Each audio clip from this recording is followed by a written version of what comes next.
জনপ্ৰিয় অৰ্জন কৰি সম্প্ৰতিলৈকে সাংস্কৃতিক দিশত তেখেতে বিভিন্ন কাৰ্যপন্থা গ্ৰহণ কৰি আমাৰ জাতীয় উদ্বোধন কৰিছে।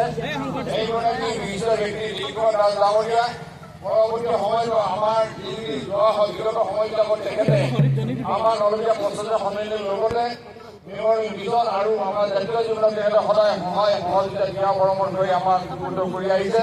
এইগৰাকী বিশিষ্ট ব্যক্তিক আমি আজি সন্মানিত চিলাৰাই দিৱসৰ আজি মুহূৰ্তৰ উন্মোচন কৰিবলৈ নিমন্ত্ৰণ জনাইছিলোঁ। তেখেতে আমাৰ উপস্থিত আমাক টিকাকৰণ কৰিছে। গতিকে এই যুগতে তেখেতক এখনি আলোচনাৰে আমি আদৰণি জনাব বিচাৰিছোঁ। মাননীয় দিলীপ কুমাৰ দাস ডাঙৰীয়াক আমি এখনি আলোচনাৰে আদৰণি জনাইছোঁ। এয়া বিজুলী আলোচনা আৰু আদৰণি জনাইছে।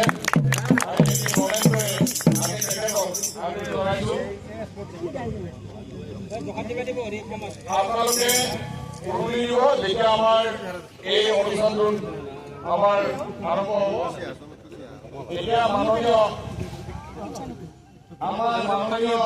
ৰাজদেৱক মন্ত্ৰী প্ৰচলন কৰাৰ মই জনাইছো।